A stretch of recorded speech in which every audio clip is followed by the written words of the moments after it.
know what I'm going to do?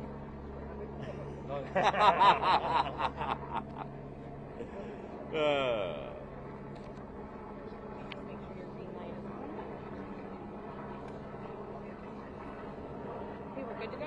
Okay.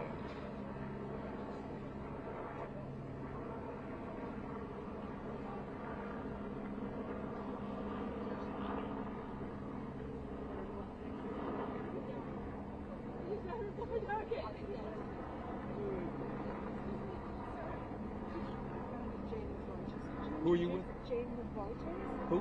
Reuters. Oh, Roy. Yeah. Could you just introduce yourself before you read the letter? I will. Oh, yeah, I'm going to do that anyway. Thank you so much. Yeah. And we'll spell the name, too. Thank you. All right, let me know when you're ready. Is anybody not ready? Are we rolling? We all rolling? I think we're good. We're good. Okay. Earl O'Fari Hutchinson, E-A-R-L-O-F-A-R-I, H-U-T-C-H-I-N-S-O-N, President, Los Angeles Urban Policy Roundtable. We're in front of USC right now. We know the last week or so, it's been chaos. It's been turmoil. There's been violence. There's been disruptions. Now we have a USC major commencement graduation ceremony canceled. One of the things that we have been concerned about is that USC President Carol Folt, although she has issued statements, has not been proactive like other college presidents have been done. Columbia University and some of the other places that they've had this massive disruptions, you've had university presidents and the administration, they've stepped up to the plate. And by stepping up to the plate, we mean two things. Number one, the university president is a powerful position. Carol Folt is in a powerful position. She can make things happen. You have a number of student groups. Many of them have been very disruptive. Many of them, of course, have been in the forefront of the protests and the violence, unfortunately. So now is really the time, and we've made this call in a letter, which I'll read in a second. We made the call on the USC administration, but especially USC President Carol Folt, convene an emergency campus dialogue. An emergency campus dialogue. Bring together the different student groups. You got major issues. The issue of anti-Semitism, which is still a major troubling issue that has to be dealt with. You got the issue of divestiture. That has to be dealt with. And you got the issue now of graduation, a commencement ceremony, at least the major part of that essentially has been canceled. You don't want to have to call the LAPD in every time. And the issue is not going to go away. You've got a lot of passion. You've got a lot of anger over this issue. So really, it's really a call and a challenge to USC President Carol Folt. Get out in front. Get out in front on the issue as you can. So the letter that we did send, and she has a copy of it. So this is the letter, and we have copies, by the way. So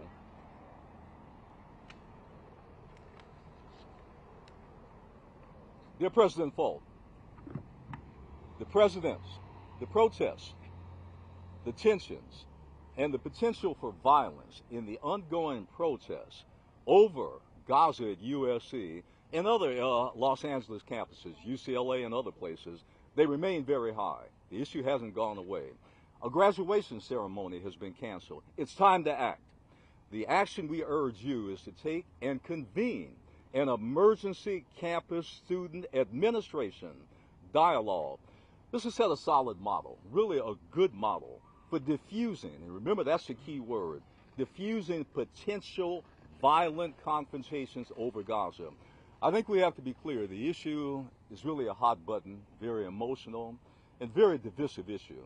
And it comes at a time now, at the end of a school year, where you have a lot of students at USC, UCLA, and other places, and parents, and relatives, and caregivers, and those that are associated.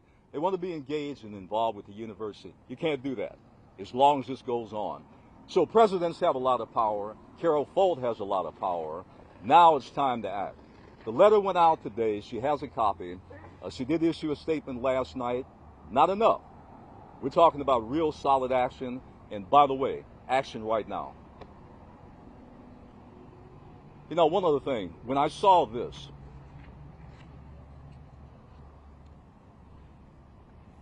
that told me right then, when I say we're a community organization, the LA Urban Policy Roundtable. We had to move in and take action. We had to speak out. We had to say something. I think we would have been very remiss and negligent if we didn't, because we're vested in this community. We're vested in USC. I have 5 members of my family that work at USC, graduated from USC, so there's a long relationship with USC. So we really felt it a part and incumbent upon ourselves to really, really speak out on this and not remain silent. So again, we're even hoping at some point that we can meet with USC President Carol Folt and really convey in person, face to face, our concerns. Again, I can't emphasize enough the issues here. It's a very volatile issue, and it's not going away. What do you hope comes of this potential conversation? You know, come in, I can. What do you hope comes of this potential conversation? Well, what happened at Columbia University, actually the president did bring some of the student groups together. Not very successful, but at least it showed 2 things. One, the administration was willing to engage. That was the first thing. The second thing is it actually did damp down the violence. There had been a lot of violence, as you know, in confrontations, not only with administration police agencies, but with the NYPD. So that damped that down. So I think we can expect the same thing. When you have a president and a leadership that steps up to the plate and says, we in fact are going to accept the challenge, I think that means a lot. Leadership means everything. So what we really hope to happen is, one, a coming together, a meeting of the minds between this administration, the president, and the student groups. Mr. Hutchinson, you've been through these types of protest demonstrations before. Explain just the benefit of sitting down at a table and starting the dialogue. Nothing's going to be done right away. Right. But in your past experience, what has that initial meeting, sitting down and starting to talk, has accomplished? What you've seen? Every time we have had, when I say we, my organization, on a number of issues, we've had meetings with city officials, county officials, business leaders, and public officials when there's been an issue where we're bumping heads. Almost every time, we don't expect an immediate resolution. We don't expect like magic, something just to go away. It doesn't work that way. But what we do expect and what we've seen, it shows good faith. See, it's the good faith part of it, that you really have an administration that I hear you. I hear what you're saying. I'm concerned about it.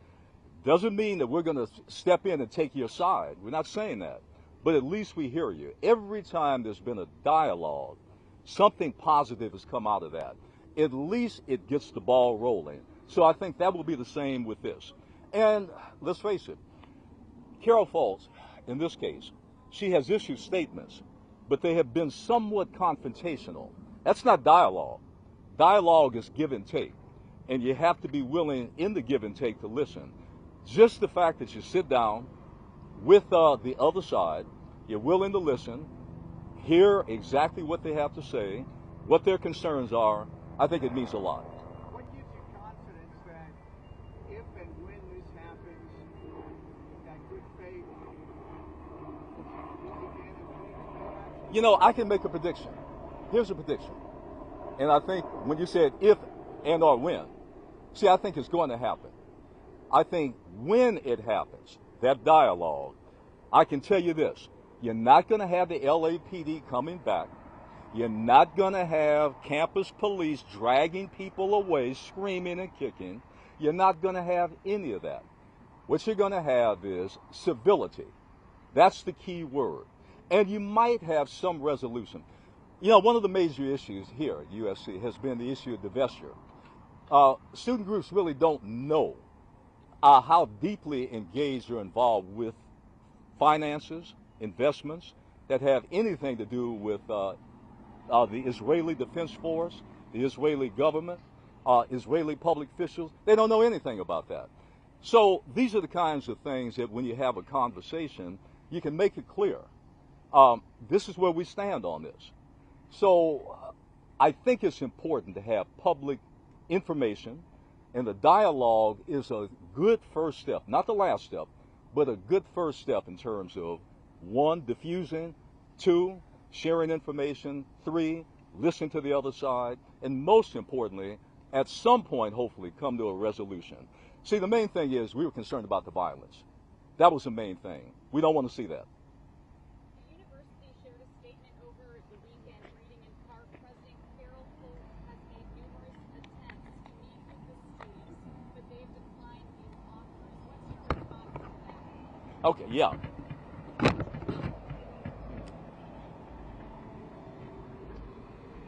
Carol Foltz, we have to ask 2 things. When you say numerous attempts, what does that mean? You got to remember there are different student groups. There's not one voice that speaks for everybody. So I have to think that when you continue, and I mean you, the president, continues to reach out to certain student groups, you will find someone that's willing to sit down and talk. I cannot believe that all the student groups are saying no. I don't believe that. But even if that's the case, continue, don't stop. Remember, you got a university. You've already canceled a graduation. Do you want to have to do that again? And by the way, that's a bad precedent. You're setting a bad precedent for the future. When you open that can of worms up, anything can happen.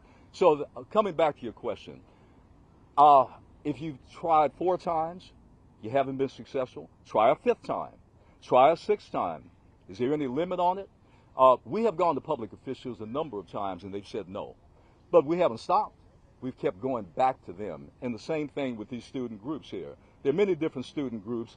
You can meet with one or more, but meet with somebody. Is there a mediator that needs to basically broker the meeting? And You know, when you have a union strike, you bring a mediator in. Well, I think in this case, it's not going to happen. I think the mediator is USC President Carol Folt. I think she's the mediator. And let me tell you why. 1, she's a president. Secondly, she has a lot of power and prestige. And I think her voice is commanding. I don't think just everyone is in confrontational mode with her. And I think she'll find some individuals that are willing to talk. But before that happens, you have to take the bull by the horns. So once again, final thing. We sent a letter to President Folt, and we're hoping at the end of the day, if not before that, we get some action. Anyway, that's my statement. Thank you very much. Thank you. We have copies, by the way. what was in the photo? What was that specific? I'm going to need you to write my 1030.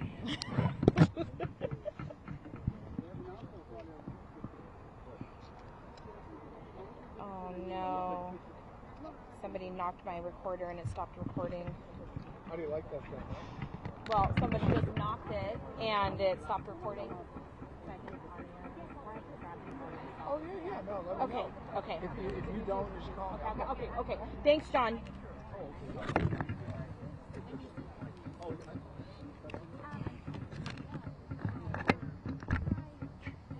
Thank you, Renee, for the stand. Thank you. Pictures on my piano.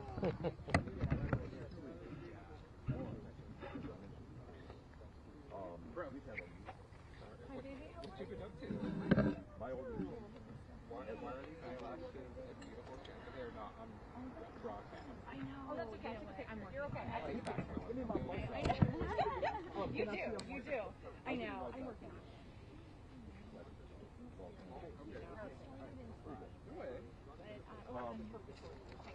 And then I got this one. One,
But there's something about the Miami Heat which is just so annoying. They play to injure the Celtics. And I just feel like even every weekend we're gonna be like battered and bruised and hard to listen. And I've been part of too many Celtics seasons where they're the leading candidate, like all the analytics predict them to win, and then they just fall short. And this could be the year. And